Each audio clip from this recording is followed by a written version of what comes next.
Hello, it's Mary Schiller, author and coach of maryschiller.com. I am so pleased to be here with you today for this conversation we're about to have. Hi, Casey. Hi, Laura. Hi, Adriana. Please give me a shout out in the chat if you can see and hear me okay.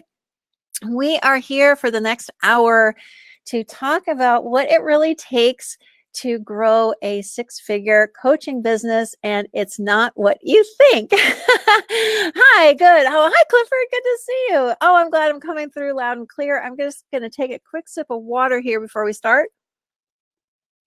And thank you so much for joining. I'm so glad to have you with me. Hi, Judy. Good to see you. Thanks for joining. And just a couple of really quick housekeeping details. You can type into the chat box at any time. I'm going to keep one eye over there during this hour, so feel free to type something in there, a comment anytime. If you have a question that you'd like to pose, the easiest way, hi Robin, the easiest way to do that is to click where it says ask a question. And then I will for sure and see your question pop in there. So if it's in the chat, I might miss it. I'll try to keep an eye over there. But just in case I miss it, you can put it in that section and then it will alert me that there is a question for me to answer. So that's really about it in terms of housekeeping here. It's a very easy system to use here on Crowdcast, and I absolutely love this platform, by the way. If you are a coach and you're looking for an easy to learn and use platform to host calls like this, I highly recommend Crowdcast. So thanks again for joining. And I was going to use a PowerPoint presentation. Hey, Terry, good to see you. Amazing. I was going to use a PowerPoint for this presentation, but I think I'm going to not use that and just have us talk together, and I'll use it for my own self, for my own outline for what I want to say so I don't forget things.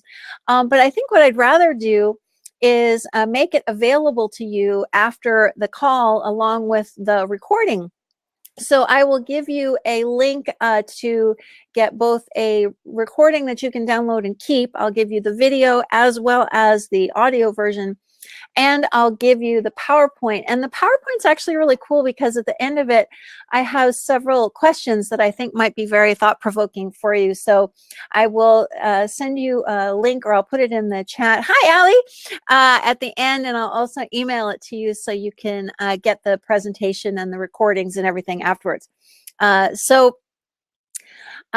of all, I want to start by asking you a quick question. So who here who is joining me live? And if you're live here, that's great. If you're watching the replay, I really appreciate your presence too. Who here who is joining me live is either currently a coach or you want to be a professional coach? Oh, my voice is echoey. Is that happening for anybody else? I hope not. Let me know if it is, and I'll see if I can do that. No, everything's fine. Okay, maybe it's something with your computer there, Terry. So yeah, so let me know if you're a coach now or you want to be a coach. Okay, let's see. So Allison, hi Allison, is a coach already. Are you already a coach, Allison? As for wanting to coach, yes, Robin says. Okay, cool. Working on it, Laura says. Okay. Creative encourager. I love that, Terry. That's so great. Coach. Yes, Allie. Sue, I'm a coach. Okay, awesome. Because I think what we talk about in this next hour will, isn't that good? That's really good. Some coaching now, Mark says. So what we're going to talk about in this hour will apply to you whether you're currently a coach or you have a desire to be a coach. It applies to both groups. So Cliff would like to. Excellent. So Leah says she is a coach. Great. Good to hear that. I love coaches. They're such wonderful people, myself included. Haha. No, I just love the fact that we like to be in service of others. I find it very inspiring. So I really appreciate you guys. So I think that my main reason for wanting to host this call, and I'll tell you a little bit about myself in a second, is that I feel like there's a lot of misinformation out there about what it really takes to be a successful coach and what it takes to have an income that you like, and also the ability to make an impact on people. And just to give you a little bit of my own story, I'll make this part really brief. I started coaching professionally almost 3 years ago now. And I went into it because I had discovered something that was really helpful to me, and I thought it might be helpful to other people. So I decided to just start sharing it with people. And by the time I decided to actually become a paid coach, I had been talking to people for free for almost a couple of years by that point. I was still working full-time in a completely unrelated profession. And at a certain point, meaning I lost my job, I decided, okay, well, I've been having these conversations for a while now, so maybe I will actually call myself a coach and see if I can get paid to have these conversations. And so that's kind of how I got into coaching. It was sort of through the side door, if you will, meaning I didn't go through any official coach training. I didn't really, this is funny to admit this now, but it's true. I didn't really understand what the profession of coaching was about. I had used a coach once that didn't go very well. It was a business type coaching situation, and it just didn't go very well. So I didn't really have a sense of what like a good coach was about. And so I had a lot of learning to do, frankly, when I entered this profession. But I decided not to enroll in any particular coach training programs because I felt like it was something I wanted to navigate on my own. But what I did do was I started looking at what other coaches were doing in terms of their business, like how were they organizing things and what kinds of offers were they making. And I have to tell you that I was really confused by all of that. Hi, Marina. Thanks for joining. I was really confused by what I saw in terms of the coaching profession and how they were putting together offers for people. And I don't know, I just found that landscape to be very confusing. So I'd like to ask you that question. Does that seem sort of confusing to you? Like, how do you know how to formulate things for your clients, like what you're going to offer them and what the pricing is going to look like and how long should you have these relationships for, and you know, how do you sort all of that out? I personally was very confused. And so I started to kind of emulate what I saw other coaches doing. I started to kind of, you know, try to put these quote unquote packages together and things like that. And honestly, it just didn't work for me. Every time I tried to not copy what someone was doing, but sort of emulate the structure of how they were putting something together, it just didn't work. And at a certain point, just like a couple of months into this new career venture, I decided, you know, I think I'm going to try to figure this out myself. I'm going to listen to what is inspiring to me to offer to people and see how that goes. And that's really what I've done ever since. And that's a lot of what this talk is about. So I'd love to hear in the chat if you have experienced some of that same kind of confusion about, you know, what to offer people, how to even get started if you haven't started coaching people yet, how to even start that process. You know, it seems like a lot of the discussion is all around what, you know, if you're going to offer one-to-one things or group things, or, you know, how it's all going to be structured. And I would like to cut through a lot of that confusion in our time together here. Really, my mission, if you will, is that I really want you to enjoy being a coach, first and foremost. I also want you to enjoy earning money as a coach, because this is a profession and professionals earn money. And I also want you to enjoy this process of maybe simplifying things a little bit, of really seeing that there are ways of connecting with people and ways of providing services to them that don't have to be so complicated. So how does that sound to you before I continue? Does that sound like something you would like to hear more about? Can you guys still hear me okay? I hope so. I'm going to take another sip of water. Okay, cool. Just want to make sure. And I'm going to also, oh, great. Thanks, you guys. I also want you to know that during this call, and you can also email me, by the way, I'm very available by email, mary@maryschiller.com. But anytime during this call, if you have a specific question you want me to answer, please don't hesitate to either put it in the Ask a Question feature or type it in the chat box, because I'm really an open book. There's nothing that I want to keep from you, no secrets or anything like that. I really want you to feel like you can ask me anything, and I will happily share anything I can that will be of help to you.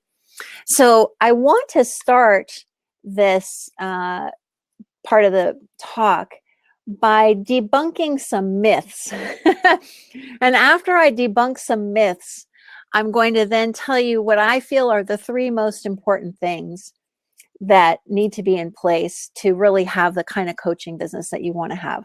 So if you want to take some notes, you can. Otherwise, like I said at the top of the presentation, I'm going to provide all of this to you in a presentation download PDF so you can have it to look at. But the first big myth, I feel, that really is not necessary to create a really nice coaching business that makes you a good living. Oh, thank you, Casey. I appreciate that.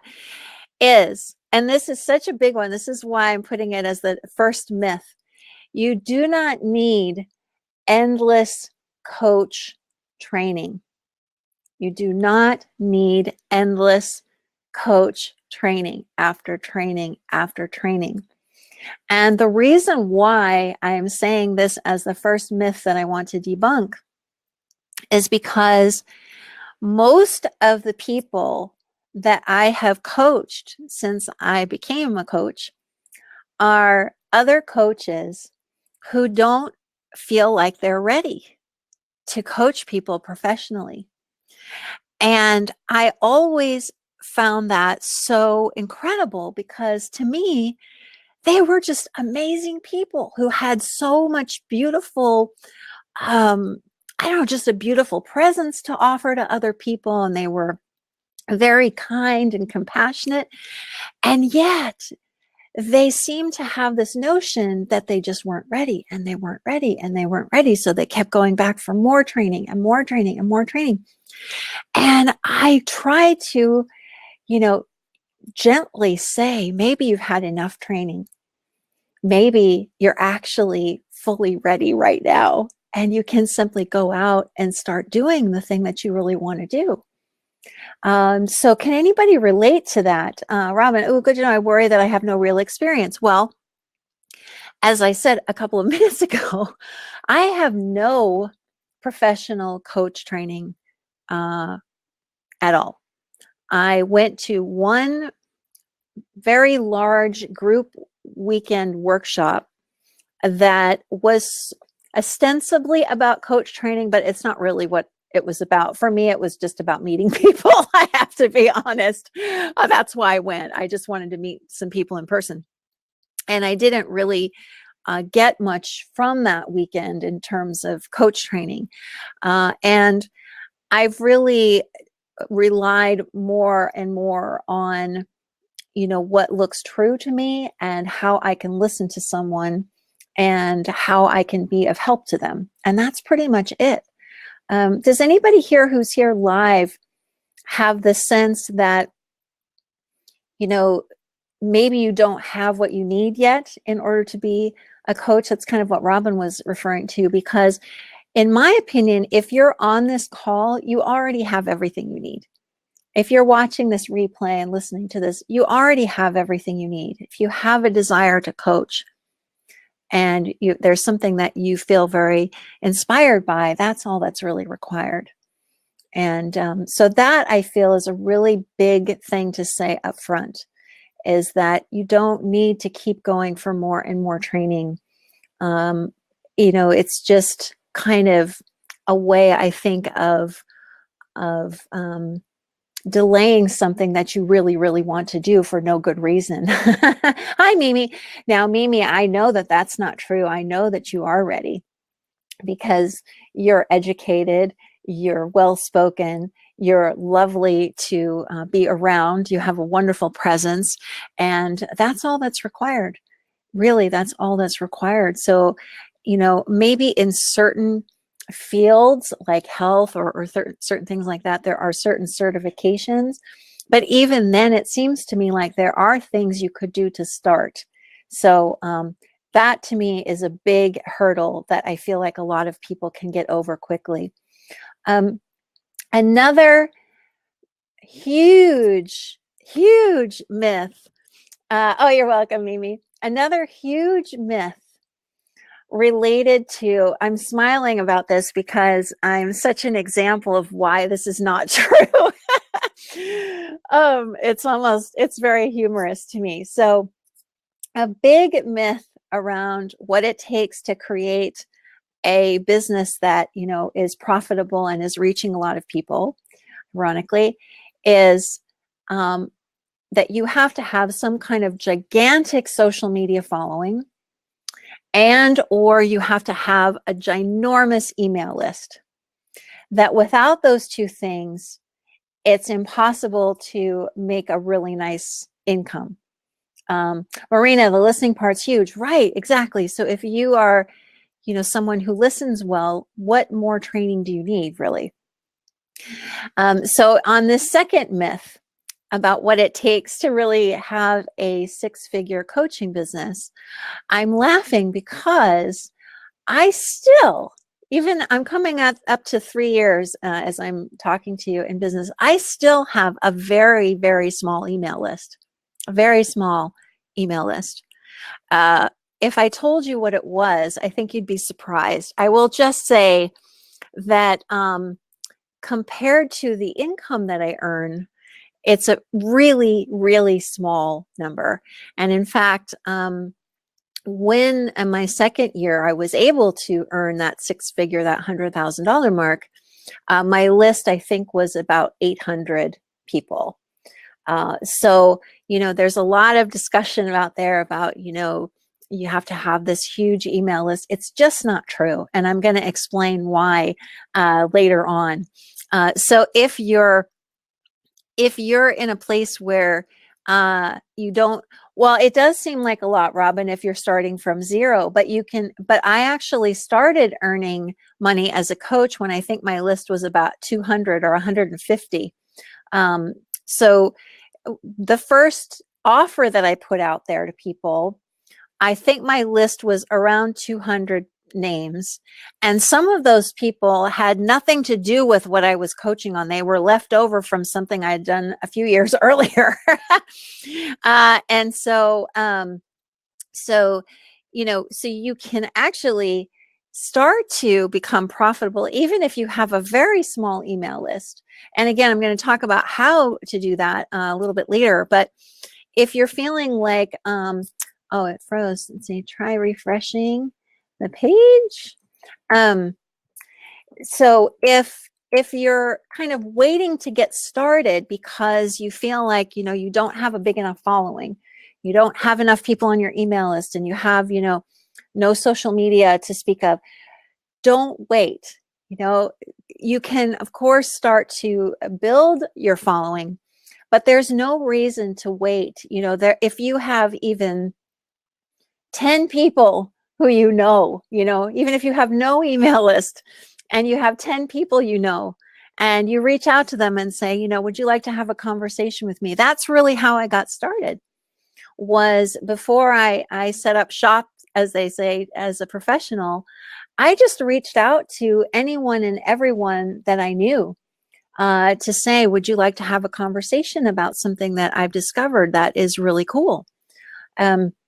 So how many of you feel like this is something that you hear a lot, that, you know, you can't really make a decent income until you have, you know, a really large following, or you have an email list in the thousands and whatnot? Does that sound familiar? Yeah, it does, right, Robin? And it's always about building your list, building your list, building your list, or whatever. And I'm trying to tell you, and it sounds really complicated, Dawn. Exactly. Yep, Clifford, totally. And what I am saying is, you don't need that. You don't need that. You have so many people that you're already connected to that, you know, that doesn't have to be something that stops you.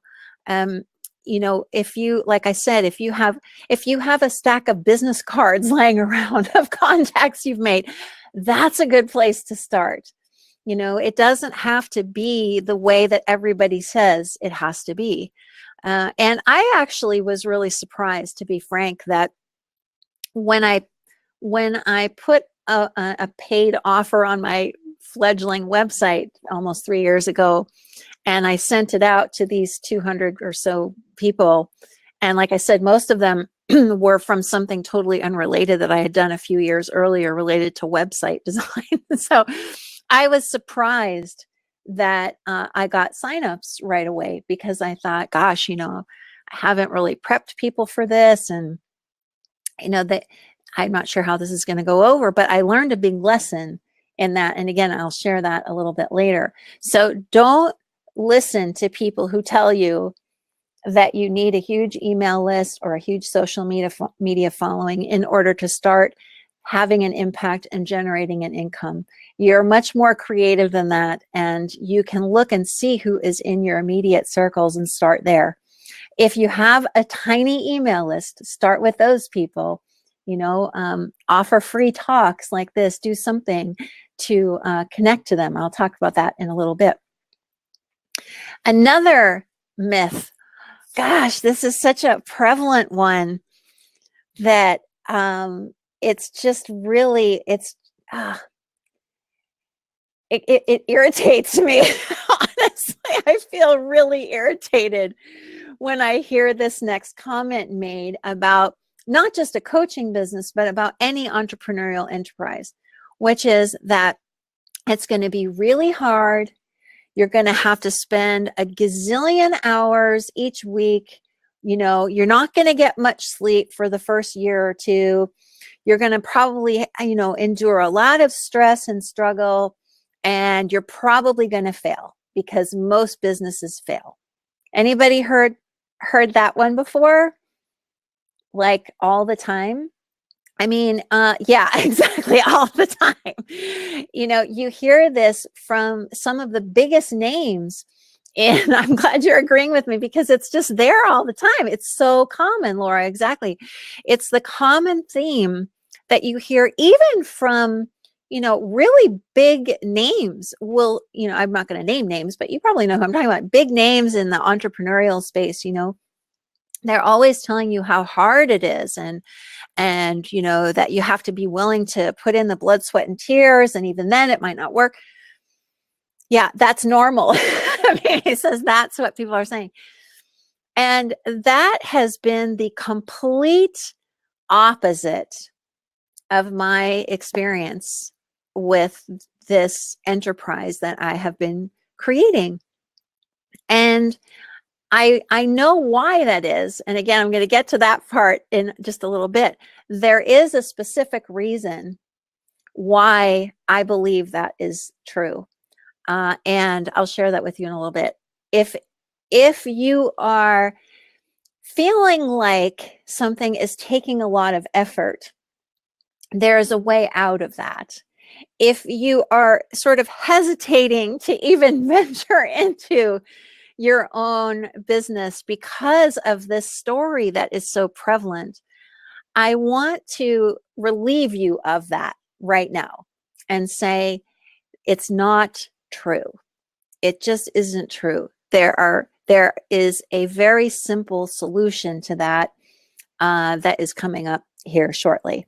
So does that relieve anybody's mind a little bit? Because I'm really being honest with you.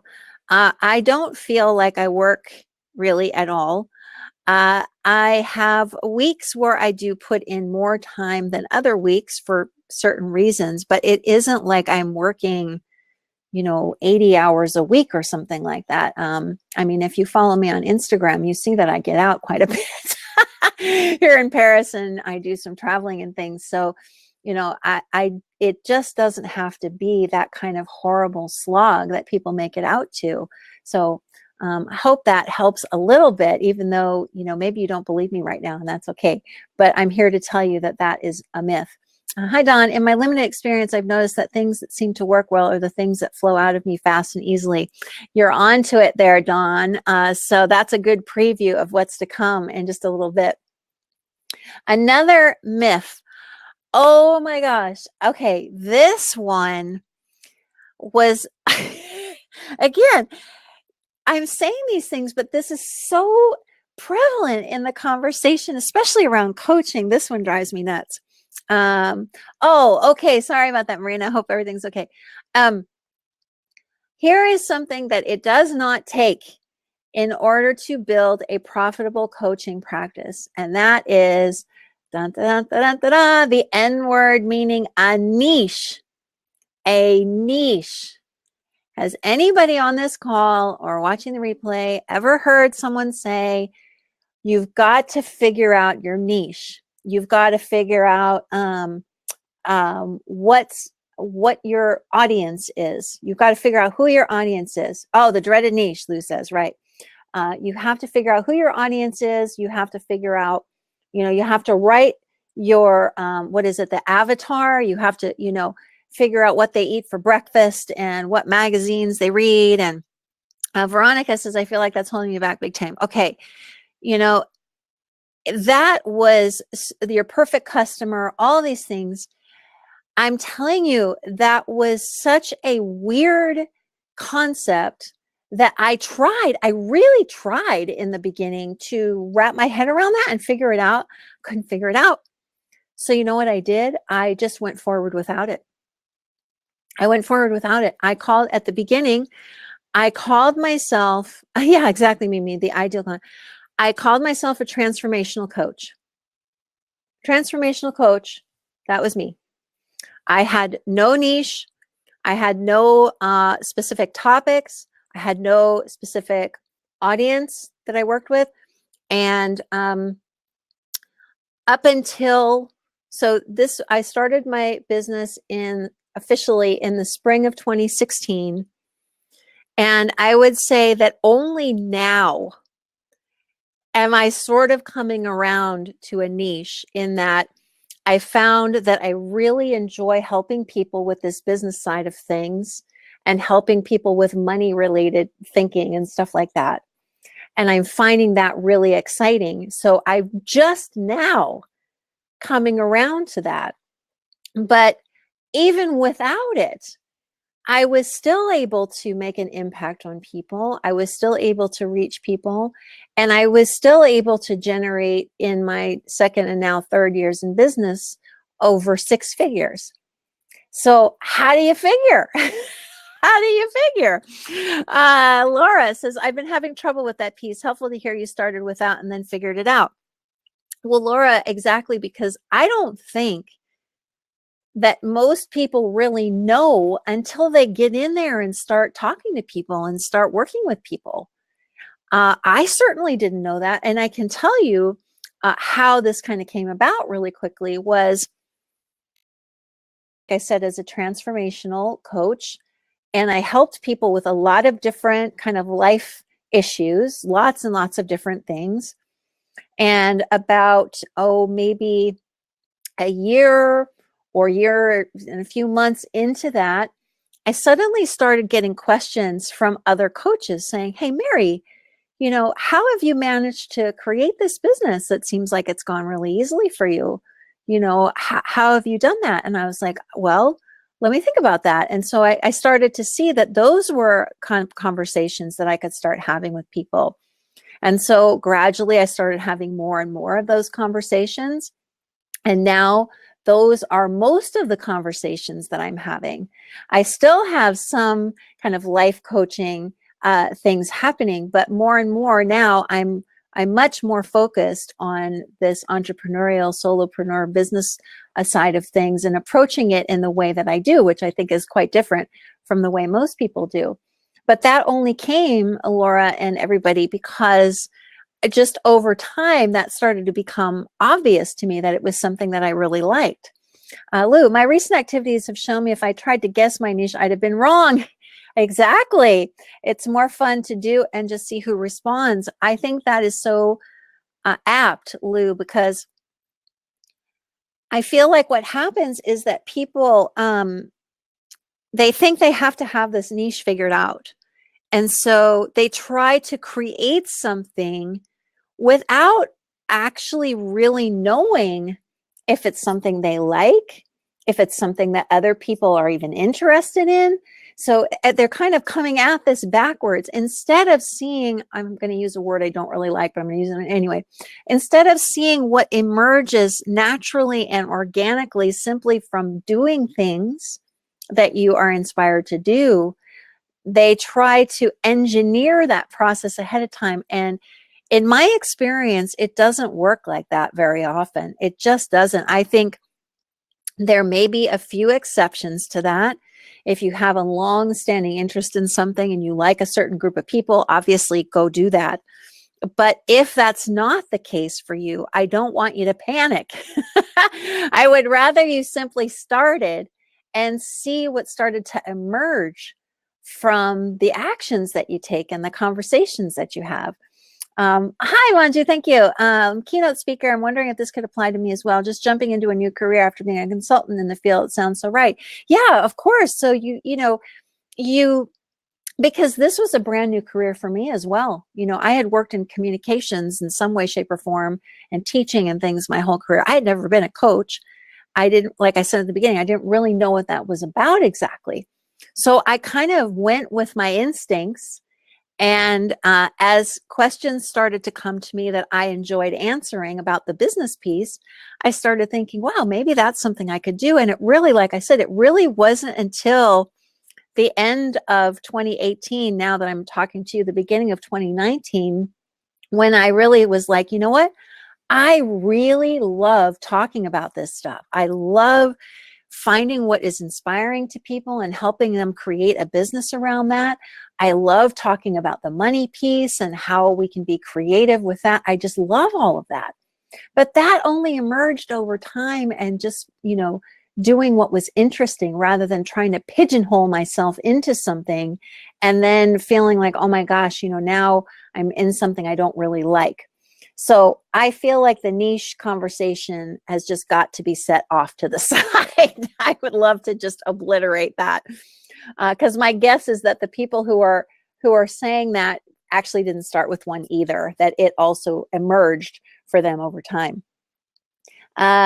Let's see. Oh, Marina, I think we're scared what we trust inside of us. Yeah, I think sometimes, we're not sure. And every single time I've listened to that and responded, it's always been a wonderful experience.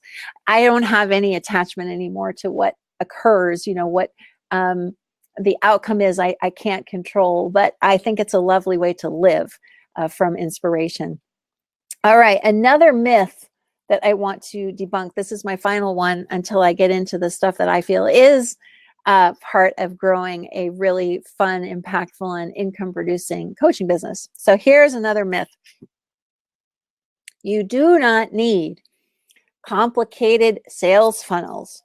You do not need paid ads. You do not need tons of fancy technology. Those are the things also that seem to stop people in their tracks before they've even started. Can anybody relate to that? That you feel like, there are certain things like this that you need to understand before you can even do anything. You've got to have a good website up, and you have to have a way of taking people's email addresses, and you have to have, you have to learn about advertising, and you have to learn about, how to put people through these sales funnels, whatever that is, or, those things seem to really freak people out. The idea of creating all of that. Jeanette, hi, Jeanette. Yes, I stopped before I start. Well, referring to something I said a little while ago, you really don't need any of that to get started.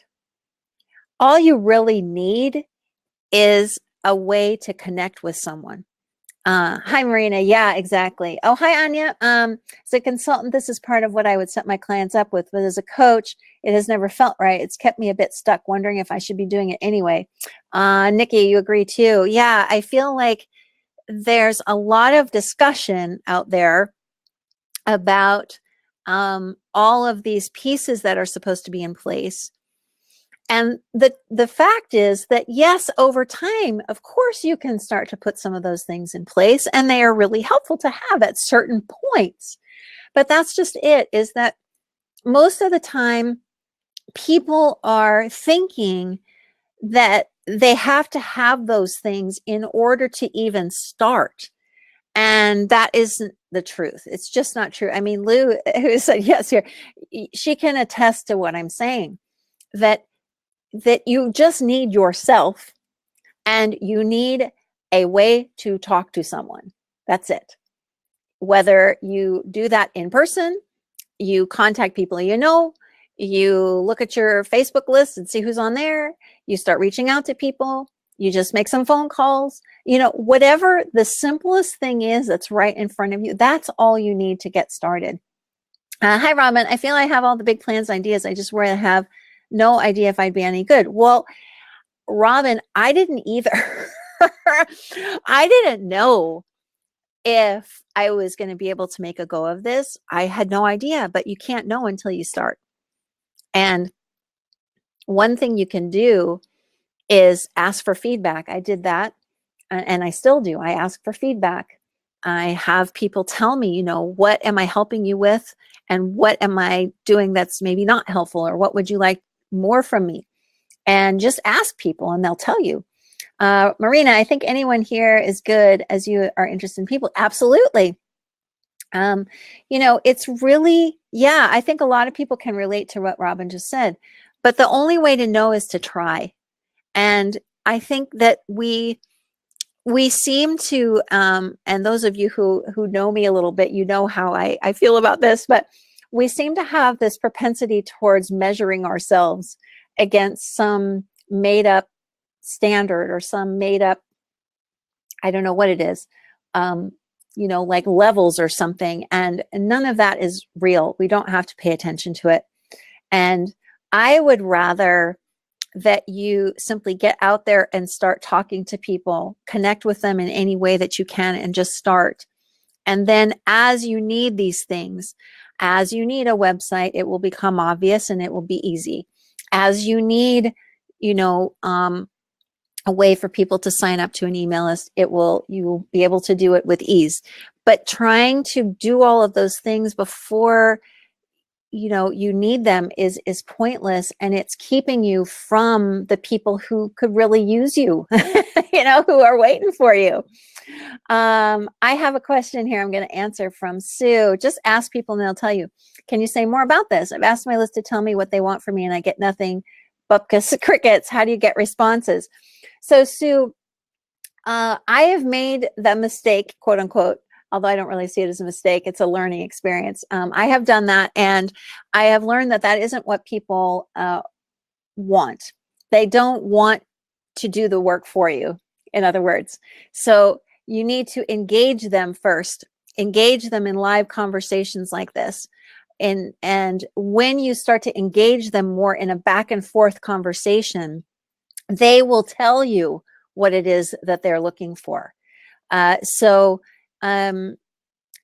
If you try to ask them to do the work, they're not going to respond very well, because you're in the professional role.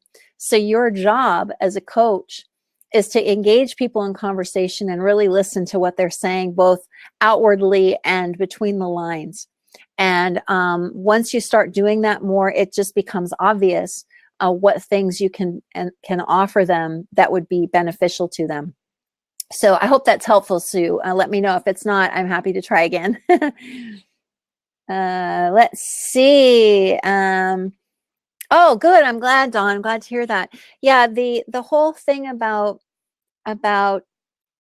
well, I'm going to talk about this in just a second, so maybe I'll hold that thought. So let me just pause here before I go into the 3 things that it does take to grow a profitable and successful and impactful coaching practice.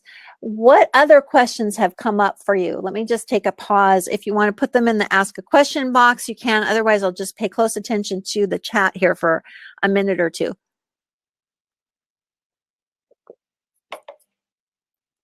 Is there some other question that has really, been on your mind, or have you had any light bulb moments? I'd love to hear those as well. Yeah, all of the myths that I just debunked were things that I heard in the beginning and just chose to ignore, essentially, because they didn't make sense to me. Hi, Mark, trying to get across the value I can give. Really, I think that becomes obvious just from your presence, Mark, or I hope I'm saying your name correctly. If it's Marge, I apologize. That if you, this is part of what I'm going to talk about next. If you are putting yourself out there and reaching out and connecting with people, the value that you bring to them just becomes obvious. You never have to sell anything. Selling becomes a moot point.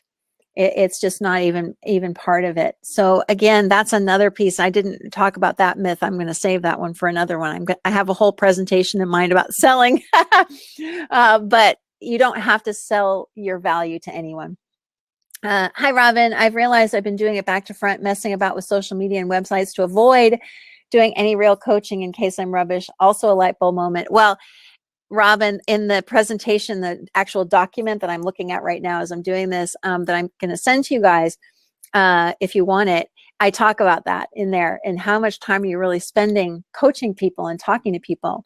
Jeanette, did you have an initial question? Did you have an initial question to people you started to have conversations with? You're clear on your focus or mere connecting? I was not clear on my focus at all. Not at all. I simply said, when I first started, I was like, are you having any difficulties? I may have something that can help you. So if you want to hear about it, sign up for a time on my calendar and we'll talk. And that's what I did for 2 years. I had conversations with anyone and everyone who wanted to talk to me. And some of those conversations went on for 2 hours at a time. And that's kind of how I figured out what I wanted to do professionally. So that's how I started. Hi, Anya. I haven't been able to even start contacting people I already know because I'm so worried about coming across as trying to sell something. I spent many years doing free coaching, so not quite sure how to make the transition. How did you approach that? I just put a price up, Anya, and I said, I'm a professional coach and here's how much I charge. And that's all I did. And it's funny because I have a friend, she may be watching this replay, I don't know, who said, it's about time you started charging, Mary. I mean, what have you been waiting for all this time? So there may be people out there who want to pay you, but you haven't given them a way to do that. Hi, Margie. Let's see, Manju, light bulb moments. The myths really have stopped me from moving as quickly as I've been inspired to move. Myths have caused resistance. Getting back to something you said on another call, you're free to do what you want. Yes, absolutely. Let's see, Marina, for me too, because I linked this to a wild horse I bought. Big learning. I know it's not a human, but he was not interested when I didn't engage. Listen, I had to throw away all the books. How to Break Your Horse, the same thing. Yeah, it totally makes sense, Marina.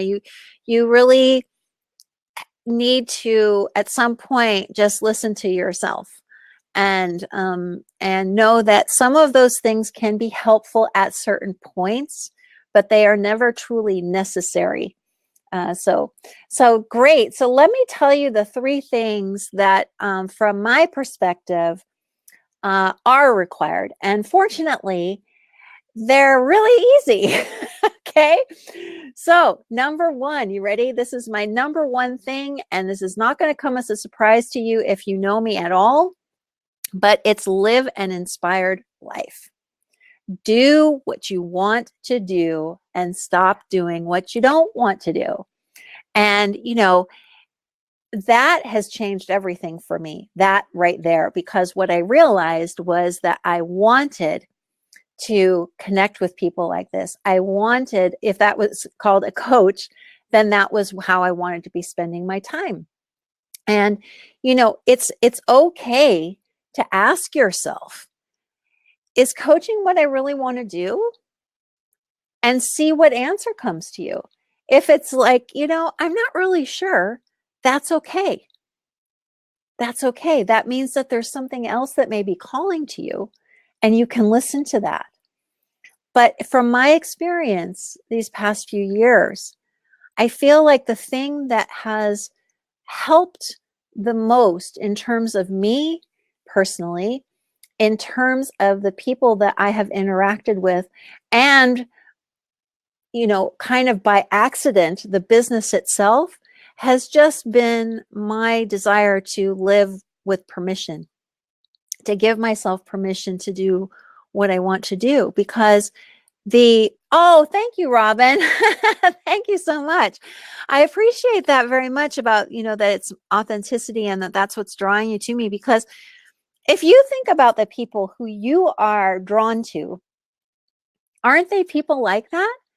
They're the people who are, on a call like this, and they're having fun and they're doing what they want to be doing and they're excited about it. Those are the people who we're drawn to. And as a kind of bonus prize, that's how you can earn a good living as well, because people want that for themselves and they find it inspiring. And so, yeah, absolutely, Robin. And, when I think of the people who inspire me in that way and who I want to kind of hang out with, even in the online space, it's because of their genuine love for what they do and that they're spending their time in a way that really inspires them. Marina, wow, this is huge for me because I listen to other people and I tell myself this is good. Sometimes it's a lie. I know. I'll give you an example of this for myself. When I was at this crossroads, when I had been doing all of these free conversations, and then, like I said, I lost my job, I was looking at, well, I could continue doing professionally what I'd been doing all these years, which was communications and writing people's books for them and things like that, or I could do coaching. It was so obvious to me that what was calling to me was the coaching. Like, I just couldn't go back to what I'd been doing before. It just wasn't inspiring to me at that point. It really wasn't what I wanted to be doing. And it was a big moment for me because I just said, you know what? I'm giving myself permission to start this whole new career at age 50 something and with no, real professional training in this regard, because I feel it's how I want to spend my time. I want to be talking with people in this way. I want to spend time with people in this way. And whatever happens is whatever happens. It will sort itself out somehow. The income piece will somehow make itself known to me. I don't know how, but it will. And it wasn't like a trust thing. It was just like, there's always a way. We always have a way. And so I just didn't have to worry about that. And neither do you. Lou, this has changed everything for me. And showing up, being honest and open. I'm amazed at the volume of conversations that have sprung from that. Not hiding, not sitting on the fence, just out there and having fun doing stuff that matters to me. So wonderful, Lou. You're amazing, an amazing example to me right now of how this happens. And it's such a natural thing for us that if we're simply listening and saying yes more to what is calling to us, that's all that's necessary.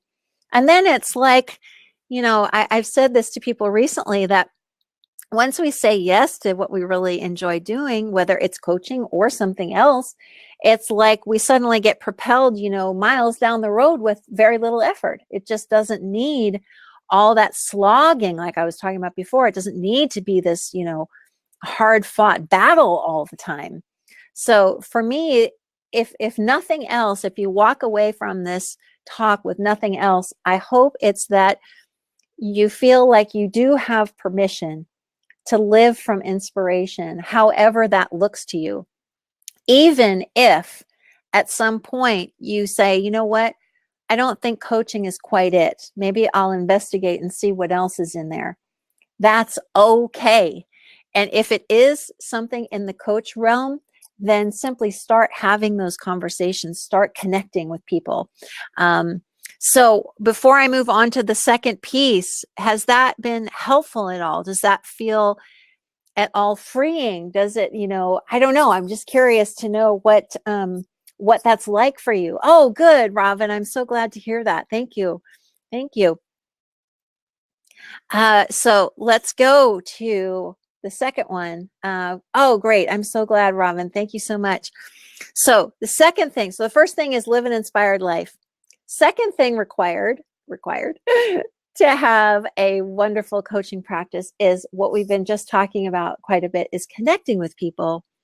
And it doesn't have to be difficult. Like I said, it can be as simple as seeing who's right here, right now, and just reaching out. And there's a lot to be said for consistency. If you, start to put yourself out there on social media or whatever, be consistent about it and just be bold. I have this whole thing about being bold this year. That's my word of the year, bold. And, just do it. Even if you have tons of fearful thinking. I had a lot of fearful thinking going on today related to this talk. No idea why, it was just there. And I was like, it doesn't matter. I'm going to be my true bold self and just have this conversation with these wonderful people. Hi, Allie, Devil's Advocate here, Mary. A well-trained coach. So what distinguishes what you're talking about from, say, a conversation with a friend? Why is it specifically coaching? Well, for one thing, coaches get paid. So that's a big part of it is, for me, when I was having all those free conversations, I didn't see myself as a coach. I saw myself as somebody who was just talking with people. And then when I realized, oh, hey, wait a minute, I really enjoy this and I would like to spend my time doing this. So other people get paid to have these conversations. So now I'm going to put up a number for how much it costs to talk to me. That's the only difference. I don't know if maybe that sounds super simplistic, Allie, but that to me is the only difference, is that one person gets paid, one person asks to get paid and sees themselves as a professional and puts themselves out to people as a professional, and really, as because we've had many conversations, as take some responsibility for what is happening with the people that they talk to. I'm going to talk about that in a second. Marina, let me know if that was helpful, Allie. If not, happy to try again. Yes, I'm so happy you've given your time. Oh, thanks, Marina. Mimi, does connecting have to be face-to-face? No, it doesn't have to be face-to-face. I think that is the easiest way to start, is individually. I think it's hard to jump right into offering group things, but there's no reason you can't do that. Just give it a try if that's something that you want to do. Host a workshop in your home, or at a bookstore or something. Host something live where people can come and charge for it. Charge something. See yourself as a professional and charge for that. So again, Allie, let me know if that answered, because I'm not sure. But that was the difference for me. That's what I saw. That a professional coach was someone who put a price on what they did and acted in a professional manner with people. So let's go to number 3. Number 3 is, so we've got, first of all, live an inspired life. Second, connect with people. And the third is facilitate transformation for people. So you need to be able to help people to change in some way. That is your role as a coach. And as far as I can tell, that is my responsibility. There's a lot of discussion out there about, well, the transformation stuff, that's really on the client. It's up to them. I don't see it that way. I really feel like, this is a professional relationship that I have developed with someone, if they're paying me, and I need to help bring about some kind of transformation that can look like a lot of different things. It can be tangible or intangible, but that needs to be part of this equation. Allie, yes, kind of, Mary. I guess I'd want to know I was getting something more than that for the big bucks. Some coaching core competencies. I'm not sure what that means, Allie. Maybe you can explain it a bit more. Because when I think of some of the coaches who I have worked with now as a client, on the client side, I haven't really cared if they've gotten training or that they have certain competencies, I guess, if I'm understanding. I just wanted to know, could they listen to me and hear what I was saying and help me see something differently? And if they could, I was happy to pay them for that. Like, for example, right now, oh, okay. So why in light of number 3, would you not suggest some training? If people want training, that's great. What my experience has shown me is that people get stuck on the training treadmill, and they seem to have a sense that they're losing confidence as they keep going through these training processes. It's almost like they feel like they don't have enough, and they don't have enough, and they don't have enough, instead of realizing that even without that, they have enough. Even without that, they have enough, at least to start. The ability to facilitate transformation takes some insight. Yeah, so I think we're on the same page. I'll give you a pertinent example of something. So there was a specific area related to business that going forward, I really wanted to teach people. And I have a very good innate sense of this particular skill. I'm not going to tell you what it is because it's not important right now, because it's something that I've been able to do in my business, but I couldn't for the life of me figure out a way to explain this to people. So I found a coach who could do that. And I have paid her to teach me how to teach this to other people. So in that case, I did get some very specific training around something that I know is incredibly helpful to people, but I couldn't figure out how to get it across in a way that was clear and concise and easy to do. So that's an example of where I felt training was necessary, but it was something very specific. So yeah, I just don't want people to get lost in that training realm and never get out there and start connecting with people to see what kinds of transformations they can facilitate. So let's just run through really quick. We've got a couple minutes left. These 3 things.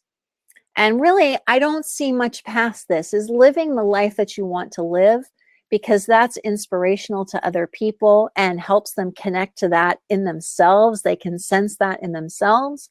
It's reaching out and connecting with others in any way that is easy, not through these complicated sales funnels and all that, unless that floats your boat. It's not necessary. If you're not interested in that, don't do it. Do things that resonate with you, that seem fun to you. And then on the 3rd piece, experience this facilitating of transformation in people. And that can happen right away. You don't have to have millions of hours of practice to see that happen. Usually it comes from, honestly, from simply being a presence who will really listen to someone from a place of non-judgment.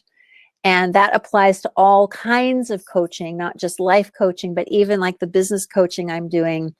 I'm finding that that skill of being a simple, listening, grounded presence who really sees someone as the fully capable person that they are has made a huge difference and has been part of that transformative process that can occur in any kind of coaching situation.